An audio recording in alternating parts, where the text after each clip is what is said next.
Sila Finks at Phaeton mga idol, ang dalawa sa pinakamalakas na miyembro ng Phantom Troop. Kaya ni Finks na paikutin ng ulo ng maraming tao gamit lamang ang kanyang mga kamay at burahin sa mundo ang kanyang mga kalaban gamit ng kanyang Nen ability. Si Phaeton naman ay kayang pumaslang ng mabilisan gamit ng kanyang katana at sunugin sa matinding init ng kanyang mga katunggali gamit ng kanyang kapangyarihan. Parehong dekalibre ang lakas ng dalawang karakter na ito. Ganun pa man, naniniwala ako na isa sa kanila o silang dalawa na ang susunod na malalaga sa grupo. Ipapaliwanag ko yan sa video na ito sa pamamagitan ng mga ebidensyang nahanap ko mismo sa kwento. Naniniwala ako na sila Finks at Phaeton ang susunod na mamamatay mula sa grupo ng Phantom Troop dahil nagaganap na ang matagal na plano ng author na si Yoshihiro Togashi noon pa sa magiging kamatayan ng bawat spider. Ang planong ito ay makikita sa hulang natanggap ng mga miyembro ng grupo sa York New City.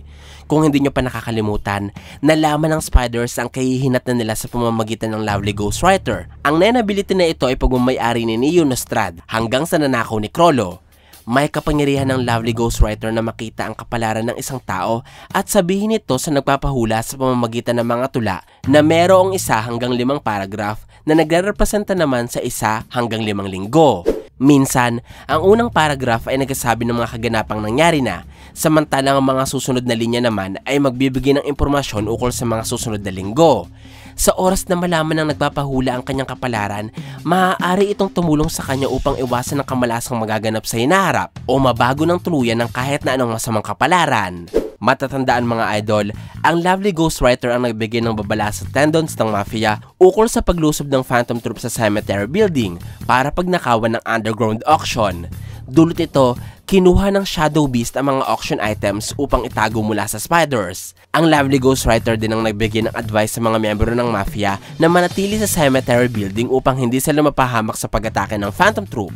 Nakinig sila dito, kaya hindi sila napasama sa humigit kumulang na 2,000 mafia at mga pulis na napatay ng grupo. At higit sa lahat, ang Lovely Ghostwriter din ang nagparating kay Hisoka na kailangan niyang mapanatili ang Phantom Troop sa York New City upang makamit ang minimithi niyang paghaharap nila ni Crollo. Nangyari ito matapos lumika si Hisoka ng peking hula at makipagtulungan muli kay Kurapika. Katulad ng tendons, ng mga mafia at ni Hisoka, nakatanggap din ng bawat miyembro ng Phantom Troop ng hula mula sa Lovely Ghostwriter. Maliban sa 3, ang mga miyembrong ito ay sila Cortopi, Finks at Phaeton. Hindi na ibigay ng Lovely Ghostwriter ang kanilang mga kapalaran dahil hindi na sunod ng 3 ang kondisyong kailangan para makapagpahula. Ito ang pagbibigay ng kanilang blood type at tunay na petsa ng kapanganakan. Ganun pa man, kahit wala tayong hawak na hula mula sa Lovely Ghostwriter para kay Finks at Phaeton, naniniwala ako na sila ang 2 miyembro na susunod na mamamatay sa grupo.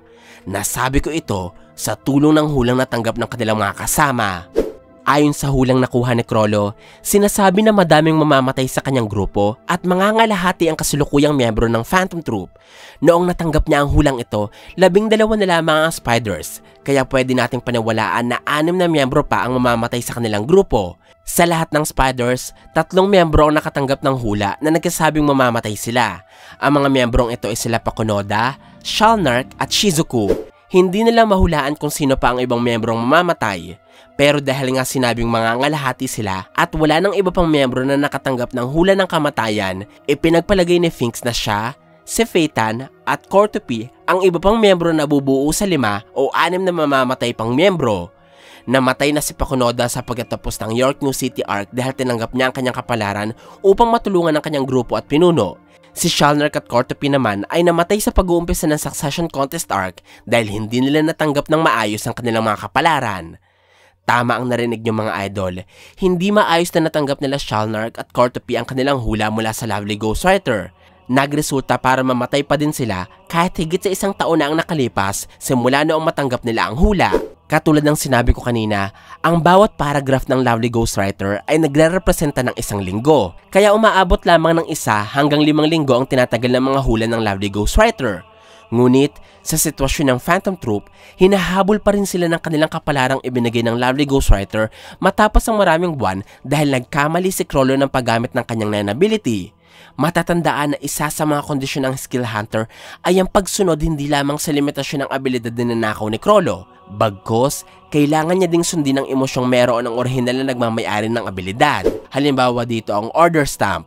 Kapag ginamit ni Chrollo ang pangmarka ng abilidad sa mga puppets para kontrolin ng mga ito, hindi pwedeng utusin ng leader ng Phantom Troop ang kanyang mga puppet gamit ang salitang kill dahil labag ang pagpatay sa paniniwala ng orihinal na nagmamayari ng Order Stamp.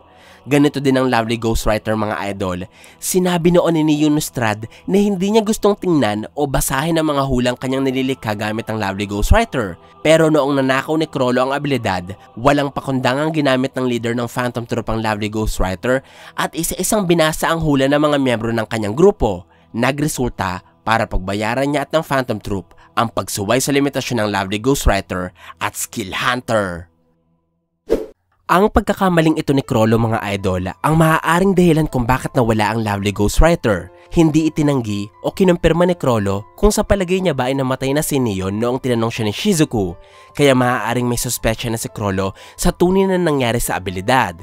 Ang pagkakamali din ni Chrollo ang maaaring rason kung bakit namatay si Shalnark eksakto sa sinabi ng hulang natanggap niya isang taon na ang nakalipas. Tugmang-tugma ang nakasulat na hula na hindi magamit ni Shalnark ang kanyang Nen ability at merong tawag na hindi niya masasagot sa kanyang cellphone dahil mamamatay na siya. Higit sa lahat, ang pagkakamali ni Chrollo sa paggamit ng Skill Hunter at Lovely Ghostwriter ang punot dulo kung bakit masasawi pa din at mapapasama sila Finks at Tweetan sa unang 6 na miyembro na malalaga sa grupo.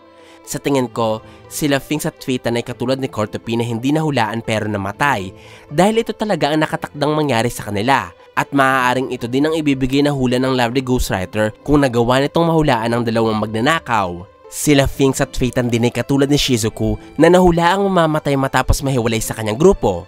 Mag-isa ngayon si Shizuku at malayo kanila Chrollo kapareho nila Finks at Tweetan na humiwalay ng landas mula kay Nobunaga at sa Phantom Troop.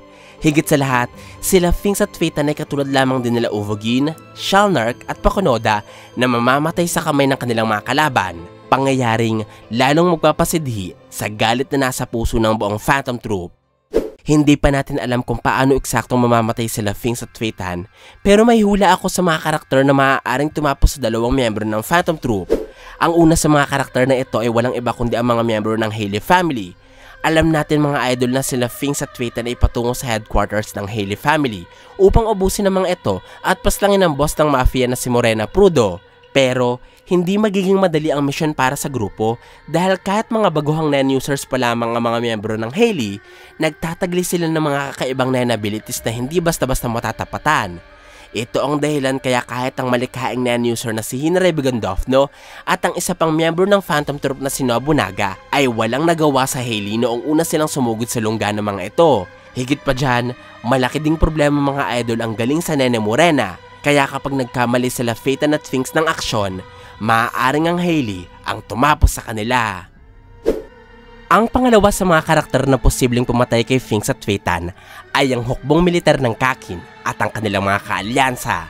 Sa chapter 410 mga idol, nalaman natin na idineklara ang martial law sa Black Whale.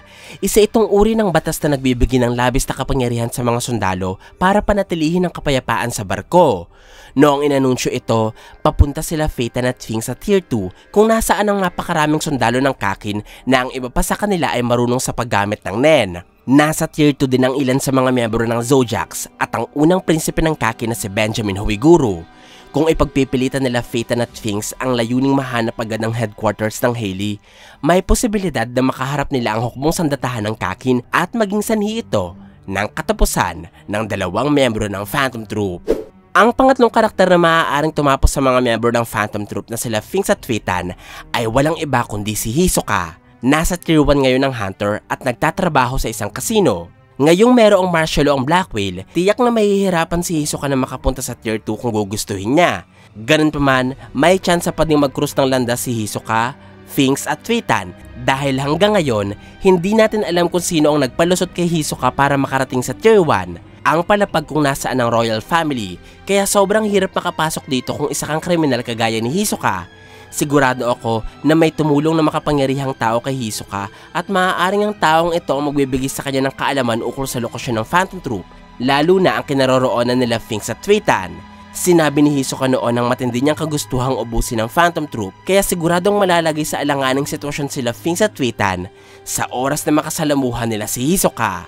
Sila Finks at Phaeton ay kabilang sa mga malalakas na miyembro ng Phantom Troop Ang isang suntok lamang ng Reaper Cyclotron na napaikot ni Finks ng maraming beses ay kaya nang dumurog sa mga bigating karakter sa kwento. At ang matinding init na naipapalabas ng Rising Sun ni Phaeton ay kayang tumusta sa mga kalaban nila sa istorya. Pero ang paggamit ng dalawa sa mga abilidad na ito nang hindi pinag-iisipan ay maaaring magbigay ng signal sa seguridad ng barko para hanapin ang mga miyembro ng Phantom Troop at isa-isa silang tapusin.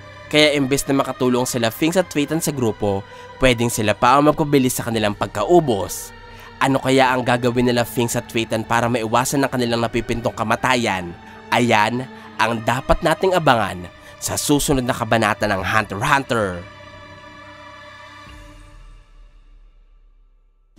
Ito po ang aking teorya sa magiging kamatayan nila Finks at Phaeton. Sana po ay nagustuhan nyo ang aking paliwanag. Kung meron na po kayong tanong at gustong idagdag, ay wag po kayong mahihiyang magkomento sa ibaba. At kung gusto nyo rin naman ng ibang kwento ng anime, i-search nyo na mga JETV sa inyong mga social media accounts sa gaya ng YouTube at Facebook. Maraming salamat po sa inyong walang sawang suporta. Ako po si JE, hanggang sa muli!